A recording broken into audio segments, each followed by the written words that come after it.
Assalamualaikum warahmatullahi wabarakatuh. Selamat datang kepada para ayah bunda yang sudah hadir di seminar kita pada hari ini. Bersama saya Rusli Hanyani, salah satu praktisi talent mapping. Seminar kita hari ini dengan judul Menjadi Orang Tua Sadar Bakat ya. Mudah-mudahan di sini kita sama-sama belajar bagaimana menjadi orang tua yang bisa mengantarkan anak-anak kita menemukan bakatnya dan menjalankan perannya sesuai bakat yang dia miliki. Baiklah, saya izin share screen dulu, ayah bunda. Sebelumnya, marilah kita sama-sama membaca basmalah. Bismillahirrahmanirrahim.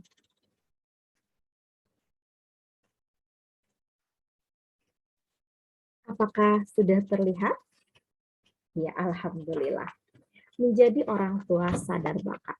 Sebelum kita berbicara tentang bakat lebih jauh, saya ingin tahu dulu alasan mengapa kita perlu tahu bakat anak. Mengapa kita harus menjadi orang tua yang sadar bakat. Apakah ada yang mau menuliskan di sini? Ya. Ini ada yang menuliskan bahwa agar kita bisa mengoptimalkan bakat yang ada. Ya, agar bisa mengoptimalkan bakat anak. Terus, agar anak tidak salah jalan karir dan jalan pekerjaan. Oh iya, jalan karir dan pekerjaan. Masya Allah, benar sekali ayah bunda. Baiklah, kita samakan alasan kita dan di sini saya berusaha untuk mengumpulkannya dari berbagai sumber. Semoga ini bisa menjadi strong why kita. Mengapa kita harus menjadi orang tua yang sadar bakat itu, apa sih alasannya? Jadi yang pertama adalah ayah bunda, mengapa kita harus tahu bakat anak? Pertama adalah happy, bahagia. Jadi agar anak-anak kita bahagia dalam menjalankan perannya. Karena kita lihat ya, sekarang ini ada orang yang punya pencapaian karir yang bagus. Katakanlah dia dikenal sebagai orang yang sukses, tetapi dia tidak bahagia. Dia tidak bergairah dan dia tidak menikmati apa yang dia jalani seperti itu. Bahkan banyak juga di antara kita yang pada saat Sabtu Minggu itu gembira bukan main. Seperti anak-anak sekolah juga ya. Kenapa? Free, bebas. Tapi ketika sudah kembali hari Senin, wah, Senin lagi, kok loyo? Padahal kan hari pertama kerja itu harusnya semangat ya ayah bunda, tapi kok loyo? Berarti ini menandakan bahwa dia tidak menikmati apa yang dia kerjakan saat ini. Berarti dia tidak menikmati peran yang dia kerjakan saat ini. Kenapa? Apakah ada di antara ayah bunda yang seperti ini? Ya. Semoga tidak ada ya. Bila ada mungkin ini bisa kita perbaiki ya dengan belajar di sini. Kita tidak hanya nanti ayah bunda tertarik untuk menemukan bakat anak, tetapi juga berusaha untuk menemukan bakat dirinya masing-masing. Nah, jadi orang yang tidak menikmati pekerjaannya, perannya, berarti dia pekerjaan yang dijalani itu tidak sesuai dengan bakatnya. Karena ketika pekerjaan itu atau peran itu sesuai dengan bakat, maka kita akan senantiasa bahagia. Saya yakin akan selalu enjoy dan energi kita itu tidak cepat habis. Malah energi kita semakin strong, semakin bertambah. Nah, kenapa ketika Sabtu Minggu dia senang? Karena dia sudah lelah. Energinya terkuras habis saat bekerja dari Senin sampai Jumat karena pekerjaannya tidak sesuai dengan bakat seperti itu. Bahkan ya dari WHO sendiri, ya Organisasi Kesehatan Dunia pada tahun 2019 itu menyatakan bahwa seseorang dikatakan memiliki mental health yang bagus adalah mereka yang mengenal siapa dirinya dan tahu potensinya. Nah ini dari WHO. Jadi ketika orang sudah tahu dirinya, mengenal siapa dirinya, mengenal bakatnya, tahu potensinya, insya Allah akan lebih terhindar dari gangguan-gangguan mental seperti itu. Insya Allah dia akan senantiasa bahagia seperti itu. Ini dari WHO sendiri. Nah, kita lanjut. Selain bahagia, selanjutnya apa lagi? Nah, selanjutnya adalah dengan mengenal bakat, kita mudah-mudahan bisa mengantarkan anak kita bisa cepat sukses. Karena Apa? Karena untuk sukses itu ada dua hal ya yang memang harus diikuti. Yang pertama, ada jalan sukses. Yang kedua, ada cara sukses. Nah, jadi untuk mencapai suatu sukses itu ada dua hal, ada cara sukses, ada jalan sukses.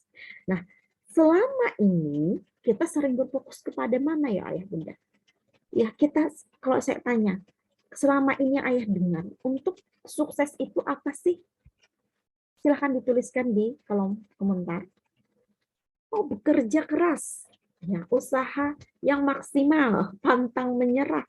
Iya, selama ini kan kita kalau ingin sukses, dan bahkan orang-orang sukses mengatakan sukses itu ya harus kerja keras, ya harus pantang menyerah seperti itu. Nah, apakah ketika kita sudah bekerja keras, pantang menyerah akan menjamin sukses? Nah, sekarang kita lihat pada gambar di sini. Ini ada jalan sukses, ada cara sukses. Ketika kita sudah tahu cara sukses, apakah kita pasti akan sampai ke tujuan kita untuk sukses? Ini tanpa jalan ya, tanpa tahu jalan dulu. Tidak. Kenapa ya Bunda? Iya, karena bisa tersesat. Bisa nyasar dulu kemana-mana. Benar nggak ya Bunda? Tapi ketika kita sudah tahu jalan, kita sudah tahu apa nih yang kita lewati. Kita tahu jalan benar untuk sukses, lalu baru kita tentukan caranya. Insya Allah sampai nggak ke tujuan? Ya sampai. Jadi sebenarnya dua-dua ini penting, tetapi yang lebih penting yang mana dulu berarti? Iya, jalan sukses, baru cara sukses. Tapi selama ini kita sering mendengar dan kita selalu berfokus pada apa kebanyakan orang? Cara sukses, tanpa melihat jalan suksesnya. Nah, berarti yang lebih utama apa tadi di sini? Jalan sukses. Lalu dari mana jalan sukses ini? Dan ini sebenarnya sudah Allah tuliskan di dalam Al-Quran, yaitu di surah Al-Isra ayat 84. Katakanlah, tiap-tiap orang itu berbuat menurut keadaannya masing-masing. Maka Tuhanmu lebih mengetahui siapa yang lebih benar jalannya. Al-Isra ayat 84. Jadi yang paling tahu tadi siapa? Allah. Ya, tentu kita harus dengan berdoa ya, minta tunjuk kepada Allah. Tunjukilah kami jalan yang benar, jalan yang lurus. Ini selalu kita sampaikan lewat mana? Lewat salat. Setiap hari kita minta petunjuk kepada Allah jalan yang benar. Tapi cukupkah dengan itu usaha kita? Nah, sekarang kita lihat tafsirnya ya. Sebab itu sudah seyogyanya manusia mengenal siapa dirinya, supaya mudah ia menempuh jalan yang mudah ditempuh dalam bawaan dirinya, supaya hidupnya jangan gagal dan jiwanya jangan sakit. Dan semua amal dalam dunia ini adalah baik dan mulia, asal saja dilakukan dalam garis yang ditentukan oleh Tuhan. Tafsir Al-Azhar dari Buya Hamka. Surah Al-Isra ayat 84. Dari sini kita lihat ya Bunda, supaya hidupnya jangan gagal. Berarti apa ya Bunda? Sukses. Dan jiwanya jangan sakit. Berarti apa ya Bunda? Bahagia. Agar kita gagal, agar kita sukses dan bahagia. Berarti apa tadi di sini? Mengenal siapa dirinya. Nah, kita diminta untuk mengenal siapa diri kita. Apa sifat bawaan dalam diri kita? Ya salah satunya apa ya Bunda? Bakat. Jadi ini sudah Allah tuliskan di dalam Al-Quran. Jadi bakat ini memang sudah Allah berikan kepada kita sejak lahir dan ini tidak akan berubah. Cuman tugas kita apa? Mencarinya, mengeluarkannya, memunculkannya ya Bunda. Nah, jadi itu tugas kita. Bantu dengan doa. Nah, selain itu bahkan kita tadi kan cepat sukses ya. Bahkan dari ini ya, kita mungkin sering mendengar ya, dari Career Center Network pada tahun 2007 itu menyatakan bahwa 87% mahasiswa itu salah jurusan. Salah jurusan, otomatis bagaimana untuk mencapai kesuksesan? Untuk cepat mencapai sukses. Ya, walau alam ya Bunda. Ini juga karena apa? Karena mereka tidak mengenal siapa diri mereka. Mereka tidak tahu bakat mereka. Jadi mengambil jurusan itu banyak faktor ya. Kadang sekarang anak-anak itu karena mungkin tren atau ikut-ikutan teman atau karena dipaksa orang tua atau memang karena tidak ada pilihan lain. Kadang kan ada kita memilih jurusan pilihan satu, pilihan dua, peluang seperti itu. Nah, ini tapi bukan berdasarkan dari apa kemampuannya, apa apa bakat dia. Nah, akhirnya terjadilah yang namanya salah jurusan tadi.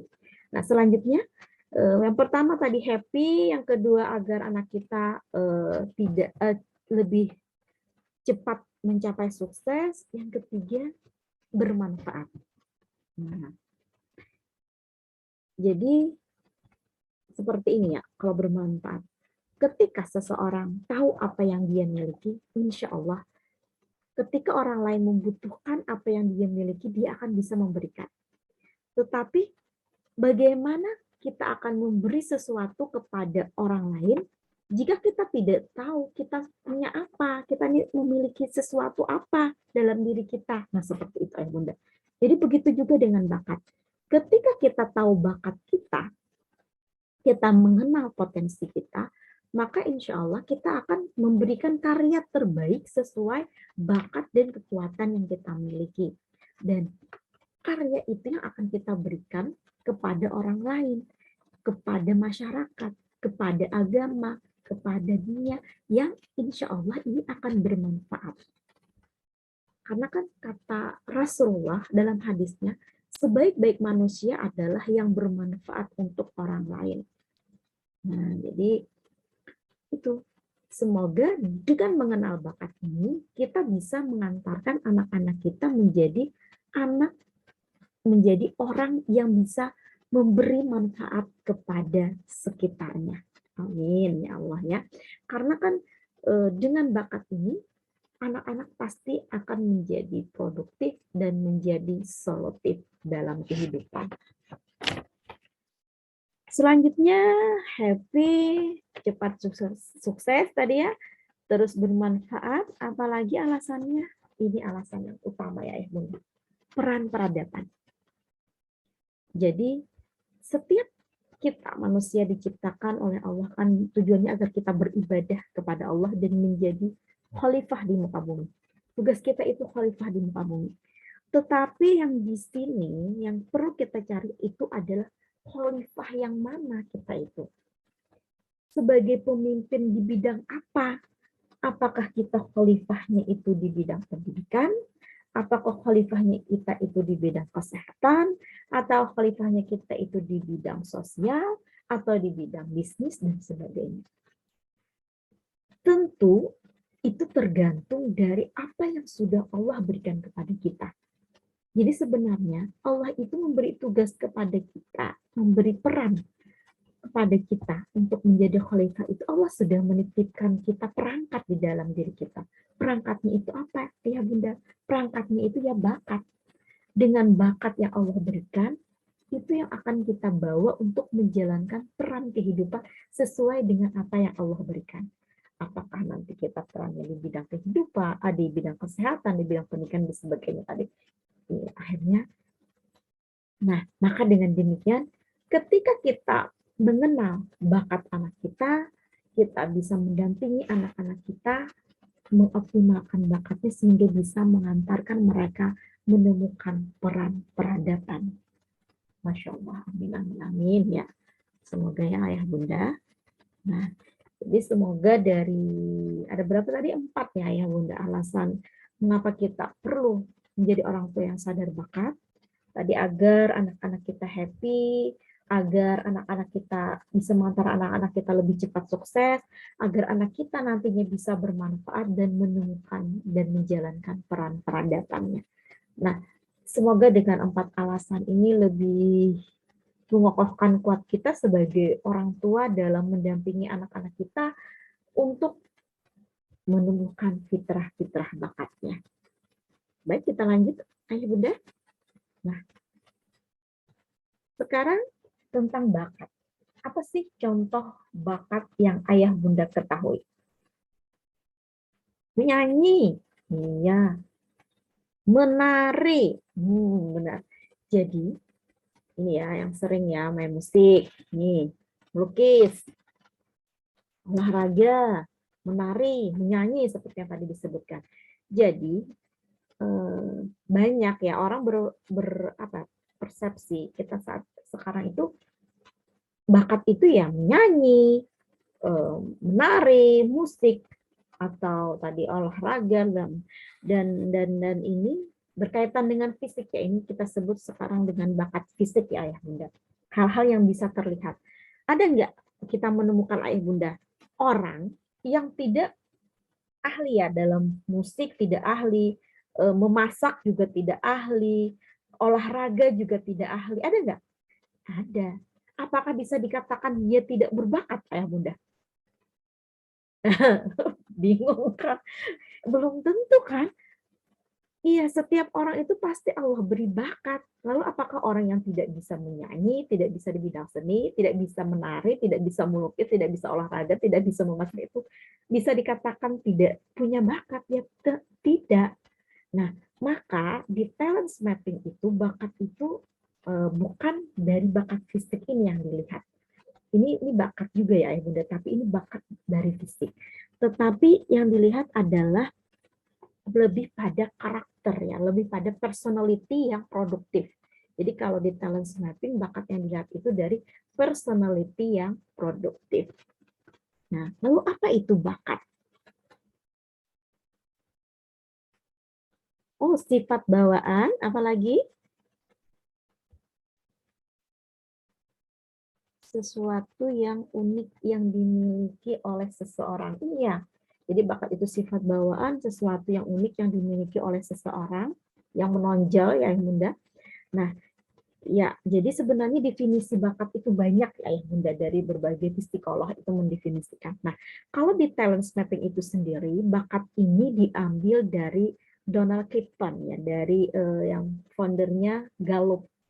Nah, jadi dari Gallup, apa itu bakat? Kalau dari Gallup, bakat itu berupa pola pikiran, pola perasaan, dan tindakan yang secara alami. Jadi munculnya itu alami, berulang-ulang, dan dapat digunakan untuk sesuatu yang produktif. Nah, jadi ini dari Gallup. Jadi bakat itu pola pikiran, perasaan, tindakan yang alami. Jadi alami, muncul berulang-ulang, jadi sering keluar dalam diri kita secara alami. Tanpa kita sadari ya muncul keluar. Dan digunakan untuk produktif. Bahkan ini bisa menghasilkan seperti itu ya Bunda. Nah, dalam talent mapping yang diambil dari Gallup ini mengambil ada 34 tema bakat. Nah, jadi ini macam-macam, nanti bisa ayah bunda lihat, bisa ayah bunda pelajari. Jadi ada salah satunya aktivator, itu artinya tidak sabar dalam bertindak. Terus lagi ada misalnya communication, artinya mudah mengungkapkan apa yang ada di pikirannya dalam perkataan, dalam tulisan, dan untuk mengerti orang lain, sehingga mudah dipahami dan dimengerti orang lain. Nah, ini ada 34, nanti bisa ya Bunda lihat ya, nanti saya bagikan juga slide-nya di grup WA kita. Nah, dan bakat-bakat ini, di 34 ini, secara alami itu sudah terekspresi pada anak kita itu sejak kecil, ayah bunda.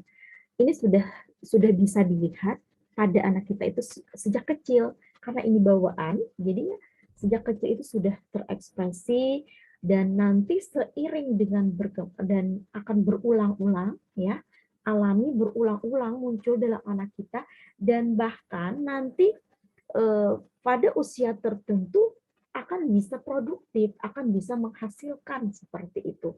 Nah, ini contoh ekspresi bakat ya. Nah, ya Bunda.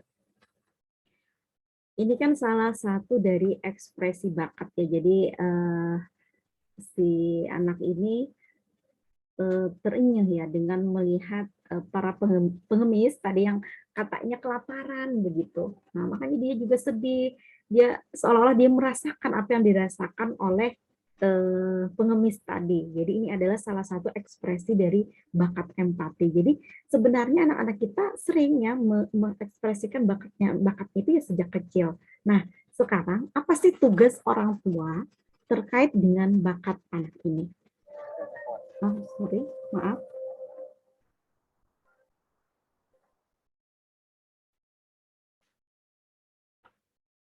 Nah, jadi apa tugas orang tua? Jadi tugas orang tua yang pertama adalah memfasilitasi anak untuk melakukan banyak aktivitas, dan aktivitasnya itu harus 3B. Artinya aktivitasnya banyak, beragam, dan bertemu banyak orang. Serta 3K. Apa itu 3K? Kaya wawasan, kaya kegiatan, dan kaya gagasan. Nah, jadi mengapa demikian? Karena dengan beraktivitas itulah anak-anak akan bisa mudah mengekspresikan berbagai bakatnya. Karena banyak ya yang sudah dewasa, ketika tes talent mapping itu hasilnya itu pucat, jadi banyak putih. Kenapa banyak putih? Karena dia itu kurang beraktivitas, sehingga potensi kekuatannya itu tidak terbaca karena kurangnya aktivitas. Ibaratnya gini ya, kita tidak dalam mengamati bakat, ibaratnya kayak kita merasakan makanan, ayah bunda. Ketika kita mencoba berbagai, ketika ketika kita tidak mencoba makanan ini, itu kita tidak tahu kan rasanya. Tapi ketika kita mencoba makanan itu, kita tahu rasanya, kita kan tahu kita ini suka apa tidak, atau kita ini memang sangat suka banget di makanan itu. Nah, seperti itu juga dengan bakat. Ketika kita beragam aktivitas, disitulah akan terlihat apakah anak-anak kita dalam aktivitas itu benar-benar enjoy, benar-benar easy, mudah dia melakukannya, dan bisa dengan hasil yang lebih. Nah, dari situlah nanti akan mudah terbaca di mana bakatnya. Makanya anak-anak sebaiknya difasilitasi dengan berbagai banyak aktivitas. Nah, setelah anak melakukan banyak aktivitas, nah dari aktivitas-aktivitas itu tugas orang tua mengapa? Mengobservasi, mengamati. Jadi tugas orang tua mengamati setiap aktivitas anak. Lalu apa setelah mengamati? Mencatat. Mencatat apa saja unik fisik anak atau unik dari sifat anak dari yang 34 tadi ya, diantaranya Bunda sifat unik dari fisik, sifat unik dari personality-nya tadi, dan juga dari aktivitas-aktivitas yang memang mereka melakukannya enjoy. Nah, catat itu. Jadi untuk anak biasanya 0 sampai 6 tahun itu cukup dengan enjoy. Dilihat enjoy-nya di mana. Nah, sering itu yang dicatat. Terus untuk anak usia 7 sampai 10 tahun itu sudah enjoy dan easy. Ketika dia enjoy dan mudah melakukannya. Tapi kalau usia di bawahnya sudah mudah gimana? Ya nggak masalah. Itu batasannya. Udah. Ketika lebih dari itu, dari 10 sampai 14 itu biasanya enjoy, easy, dan excellent ya Bunda. Dan lebihnya itu nanti akan dan ketika di bawah itu sudah ya tidak masalah, itu lebih mudah lagi ya, mudah untuk menyimpulkannya ya. Jadi ini bakat pada anak-anak itu hanya masih dugaan ya, dalam observasi kita ini masih dugaan, masih belum istilahnya belum fix lah ya Bunda, karena nanti bisa dikonfirmasi lagi setelah dia besar. Jadi ini untuk membantu merangkum ya nanti saat dia besar, apakah bakatnya itu sudah terbacanya itu kan sejak kecil, sehingga mudah merangkumnya nanti saat dia dewasa. Nanti bisa setelah usianya 16 tahun nanti bisa dites ayah bunda dengan tes talent mapping, bisa dengan yang berbayar ataupun yang cukup dengan yang ST30. Tapi kalau mau yang lengkap yang dengan talent mapping yang berbayar itu ya, karena di sana akan terlihat lebih jelas. Tapi talent mapping itu tidak akan terbaca lebih detail ketika dia tidak mengenal dirinya lebih dulu. Jadi sebaiknya tugas kita ya dari sekarang kita kumpulkan, kita rekamlah jejak bakat anak-anak kita. Jadi karena kita sebagai orang tua ya itulah tugas kita.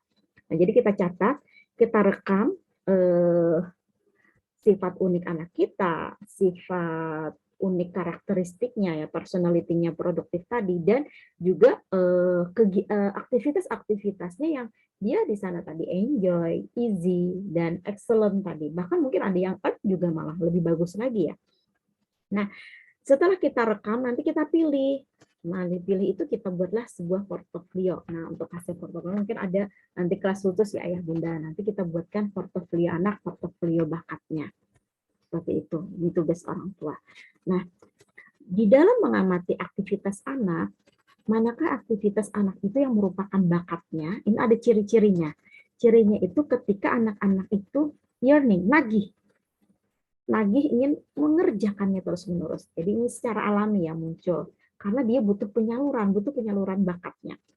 Terus yang kedua rapid learning, artinya dia cepat paham, cepat bisa, cepat menguasai aktivitas tersebut dengan sangat baik. Jadi ini artinya rapid learning. Terus apalagi flow. Jadi dia itu larut ya dalam mengerjakan itu sampai kadang lupa waktu mengerjakan aktivitas itu karena dia menikmati, gembira karena sesuai bakatnya sehingga kadang lupa waktu gitu, larut tenggelam di dalamnya. Terus apalagi satisfaction artinya ketika melakukannya dia merasa puas ya, baik saat melakukannya maupun setelah melakukannya. Terus glimpse of excellence artinya sejak awal melakukan aktivitas tersebut anak kita terlihat unggul. Nah, ketika kita melihat ada tanda-tanda seperti ini pada aktivitas tertentu, maka kemungkinan aktivitas tertentu adalah aktivitas yang didukung atau sesuai dengan bakat anak kita. Nah, dari pendampingan ayah bunda kan seiring pendampingan tadi, seiring bertambah usia anak kita, mungkin nanti kita akan melihat ada 4 kuadran aktivitas yang dilakukan oleh anak-anak kita. Yang kuadran 1 yaitu kekuatan. Ketika anak kita melakukannya dengan enjoy, easy, excellent, dan earn, berarti itu adalah bakat dia. Jadi kekuatan itu merupakan aktivitas yang sesuai dengan bakatnya ya ayah bunda. Jadi meskipun tanpa disuruh, anak kita itu akan melakukannya dengan bahagia. Mereka akan mengulang-ulangnya tanpa bosan dan setiap kali ada tantangan di aktivitas tertentu tersebut akan diselesaikannya dengan baik dan selalu mereka itu mencari sumber ilmunya di mana. Jadi antusiaslah dalam aktivitas itu. Maka itu adalah aktivitas berupa kekuatan dan ini adalah sesuai dengan bakatnya. Nah, kuadran kedua itu aktivitasnya anaknya itu enjoy melakukannya, tapi mengerjakan ada enjoy, easy, dan excellent-nya. Artinya anak ini melakukannya enjoy, tetapi dia enjoy-nya itu ya sesuka hatinya, tergantung mood. Jadi mengerjakannya itu tergantung mood, dan dia mengerjakannya itu hanya untuk kesenangan. Hasilnya bagus, tapi hanya untuk kesenangan, untuk refreshing, dan tidak menghasilkan sesuatu yang produktif. Nah, maka ini adalah hanya sebatas hobi. Jadi bukan bakat kayak gitu. Ini hanya sebatas hobi. Terus pada kuadran yang ketiga yaitu kompetensi. Nah, di kompetensi ini anak akan easy, excellent, dan earn. Jadi anak ini mudah melakukannya. Dia juga dalam hal ini ketika ditambah dengan skill, dengan ilmu tertentu dia bisa sampai produktif. Ya, tetapi dia tidak enjoy melakukannya. Dia mudah cepat lelah. Kenapa? Karena ini bukan bakat juga. Ini hanya kompetensi. Karena dia bukan bakat, maka dia energinya akan terkuras habis dan dia tidak enjoy, apalagi jika harus terus-menerus melakukannya, maka ini terlalu beban berat bagi anak kita. Jadi itu hanya sebatas kompetensi. Dan yang terakhir ini enjoy tidak, easy tidak, excellent tidak, earn tidak, artinya ya hanya sia-sia waktu ya, bukan hobi, bukan bakat, bukan tidak produktif juga. Maka ini harus kita alihkan. Jika langsung menemukan seperti ini ya langsung dialihkan ayah bunda aktivitasnya ke aktivitas lain yang lebih anak enjoy seperti itu. Jadi ini dari aktivitas padat.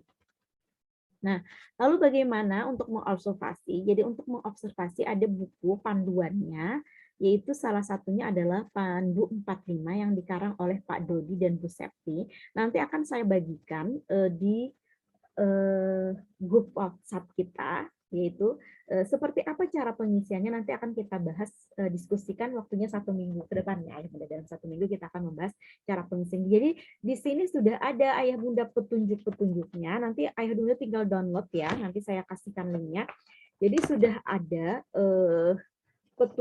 petunjuk ini. Saya ambilkan contohnya ya, maaf karena saya tidak sempat memfotokan. Nah, ini sudah ada kegiatan-kegiatannya ya bunda.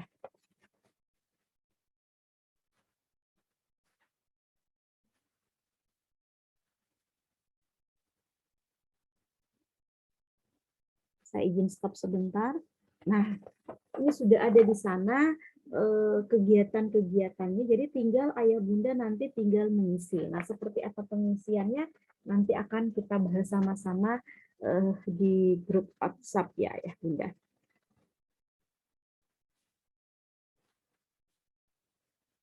Nah, ini yang terakhir, mungkin ini penutup saja, kalimat penutup ayah bunda.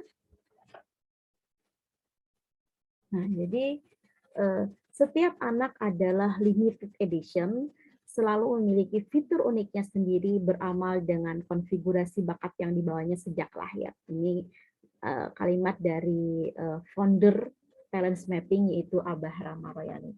Nah, jadi semoga ini jadi memicu kita sebagai orang tua ingat bahwa anak kita itu spesial, anak kita itu limited edition dengan memiliki fitur uniknya sendiri, sehingga semoga kita lebih fokus pada ke fitur unik anak kita, tidak membandingkan anak kita dengan siapapun, dan lebih fokus pada kekuatan mereka. Dan semoga kita bisa mengantarkan anak-anak kita menuju peran peradabannya. Amin. Sekian dulu dari saya akhiri dulu dengan